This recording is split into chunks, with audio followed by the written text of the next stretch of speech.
everybody knows how messy the system is. I think the central bankers are not stupid. Everybody knows, and they know what they're doing. They're debasing currency to try to not let the system blow up because all of the savings are with the retirees, and it's a big mess. So their one job is to not allow the migration into crypto land to happen too fast. I don't think they're going to stop it. I don't think they even probably want to stop it. I don't think the banks want to stop it. I don't think anybody wants to stop it. But I think their real job is to slow it down. What they don't want is Bitcoin deemed to be a currency, a world currency. As an asset, as a store of value, knock your socks off. As an investment, no problem. You want to build on top of the technology, no problem.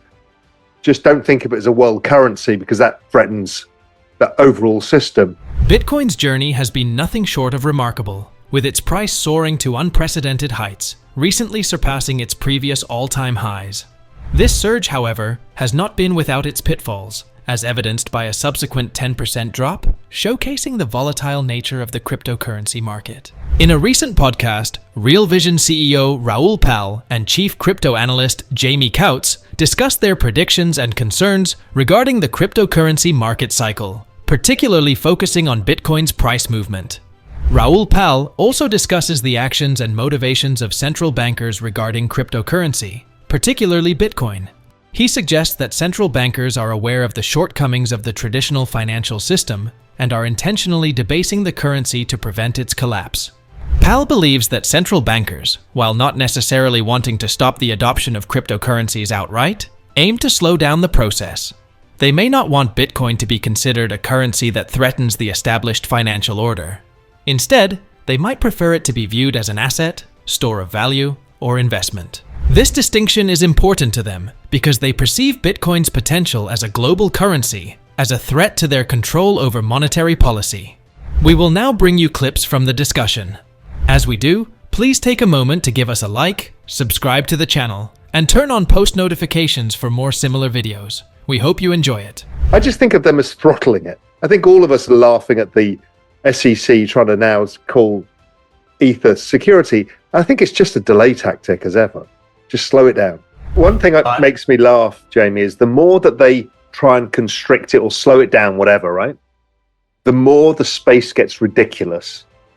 The more the memes come, the more the middle finger comes up, the more the space reacts to that kind of pressure. It makes me laugh how much people don't care about what the old system says anymore. I think people have been aware for a long time now that everybody's pretty fucked and the world is kind of rigged against you unless you have all the assets. What's interesting is most people agree what's gone wrong. People aren't sure how it went wrong. I'm demographics biased, other people are whatever. But they kind of all roughly agree with the problems itself. Debt, aging populations, excess intervention by central banks to try and solve these problems, all of these things. And I got to the conclusion that if everything is correlated and driven by this same debt cycle, then you just want to back the fastest asset. And by a long way, it's crypto, which I keep pounding the table, have done since 2014 on Real Vision, that this is the biggest macro opportunity of all time. Since the first time I talked about Bitcoin on Real Vision, it's up 450,000%. I think they all are aware how volatile this is. It's been sold to them as a volatile asset, and it's a long-term thing. My guess is there's more long-term holders. Later, you'll get the FOMO retail of everybody trying to do this. But right now, this is a lot of people like Bitwise, Fidelity, Franklin, everybody going to their client base, talking them through it, explaining it. This is more thoughtful allocation. The other thing that people haven't realized is you can now put it in your 401k. So the average millennial who's a buyer of the NASDAQ or the S&P 500 passive index products will buy this. And they'll buy it every 2 weeks with their paycheck. And so we will see a difference in the structure of flows, as Jamie's alluding to. It's just going to change. Probably means it's less volatile on the down cycle. It also could cause a full bubble on the up cycle this time around because you've got numerous new participants who could enter. And, this is a limited supply asset and 80% of it's hoarded. So it can get pretty tricky. So I don't know how it plays out. Is what kind of cycle do you think it's going to be? Because I've been trying to wrestle with the odds between a left translated short cycle, a regular cycle, or something a bit more wild. I think the way that you've thought about this, Raoul, is the correct way. It's you can assign probabilities to it. And I think you've thought about it through the lens of like probabilities assigned to a moderate cycle, a disappointing one, and to a better than expected, or something that blows the doors off. I do think that we get to around sort of 150,000 this cycle. I think that's fairly moderate. That's just looking at a halving of the returns off the lows of the cycle to the peak. And so I think we do half as much as we did last time, and that sort of brings me to around about 150,000. And the ETF flows are sort of hopefully, I think, baking in that that result. But I honestly don't know. It could go either way. I think the swing here is to really watch the derivatives market, because that brought the last cycle undone. And that's just the way things go. I've seen the problem I think people have with forecasting is that they can look at the previous cycles and say, well, if this didn't happen, then we would have done this. Therefore, this is... So the market is the market. At the end of the day, the price is the final verdict.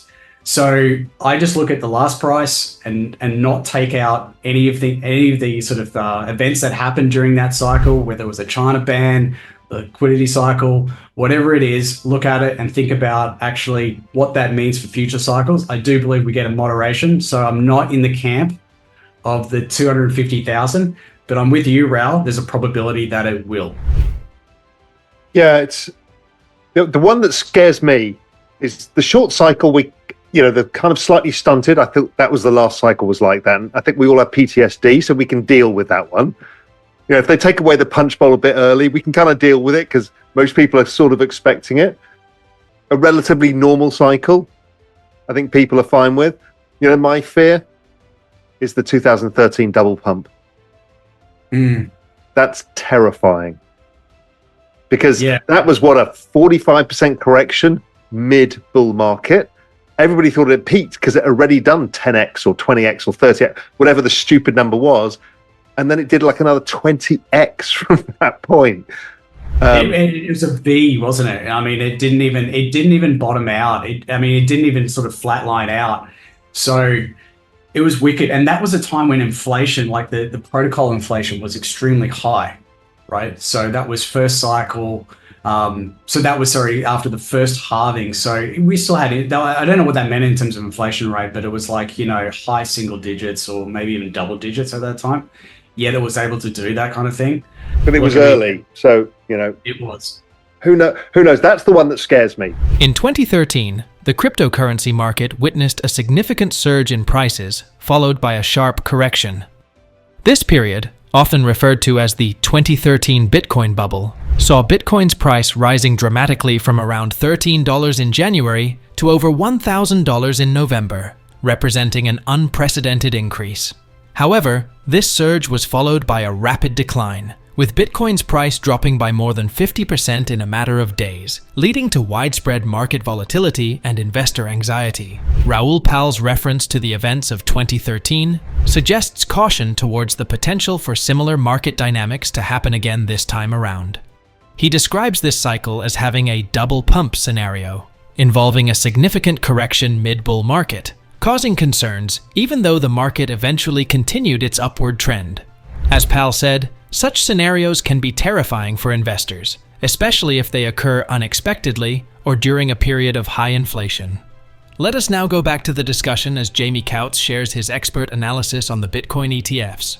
Yeah, well, the success of the ETF products, I think it's taken most people by surprise. We're seeing, just in the last week or the last couple of days, we're seeing some outflows. So we're starting to see that first pullback really from what we saw from the outset. But really, we are still very, very early in this game. There are a lot of platforms that have not yet signed up or opened up to the ETFs.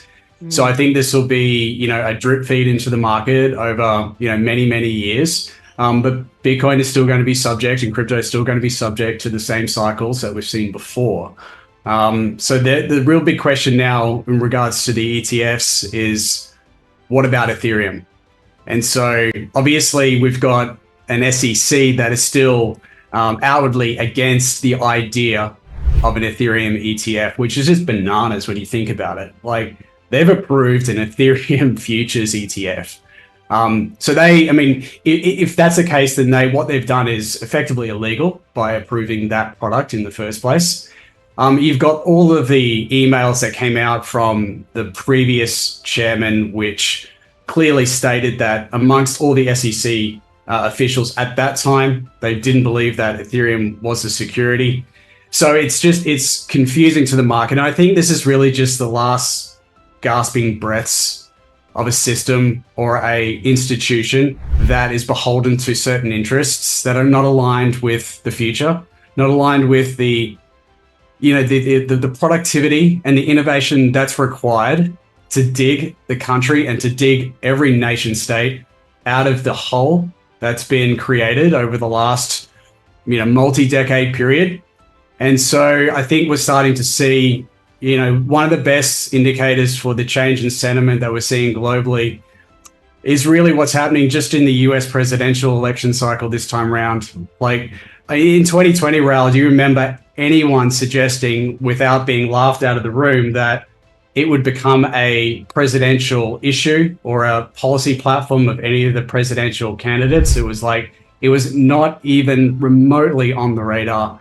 Now you've got candidates from all sides of politics actually promoting the concepts of, monetary sovereignty and the need for, a digital hard asset and neutral currency like Bitcoin, but it's extending to also the cryptocurrency space as well. Meanwhile, the potential approval of an Ethereum ETF has been a topic of significant interest in the cryptocurrency market, with several key developments indicating a growing likelihood of such ETFs being introduced.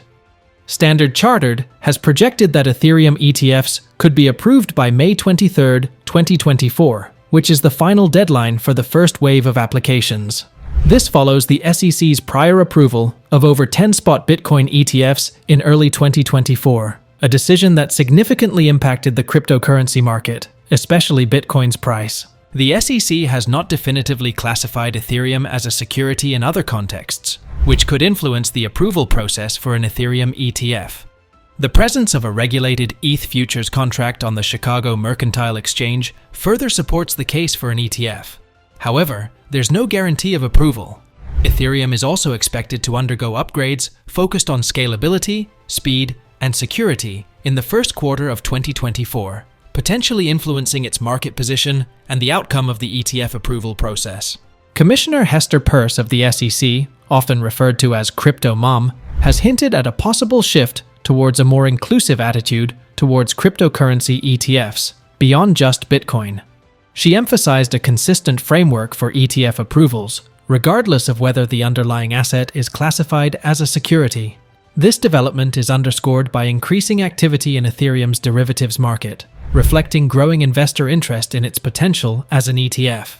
The decision on several Ethereum ETF applications is eagerly anticipated by the crypto community, with the SEC's verdict expected by May. It's clear that the potential approval of Ethereum ETFs is closely watched by investors and could mark a significant milestone for Ethereum and the broader cryptocurrency market, leading to increased mainstream adoption and investment. What do you think the future holds for Bitcoin and Ethereum in the near and far future? Drop your thoughts and analyses in the comments below. We're keen to engage in this discussion with you. If you found today's video enlightening and want to stay ahead with more insights and updates from the cryptocurrency world, make sure to hit the like button, subscribe to our channel, and turn on post notifications. Your support is crucial for us to continue providing in-depth content and discussions on the latest in crypto. Stay tuned for our next episode, where we'll uncover more about the fascinating developments in the cryptocurrency space. Until then, keep questioning, keep exploring, and most importantly, keep investing wisely.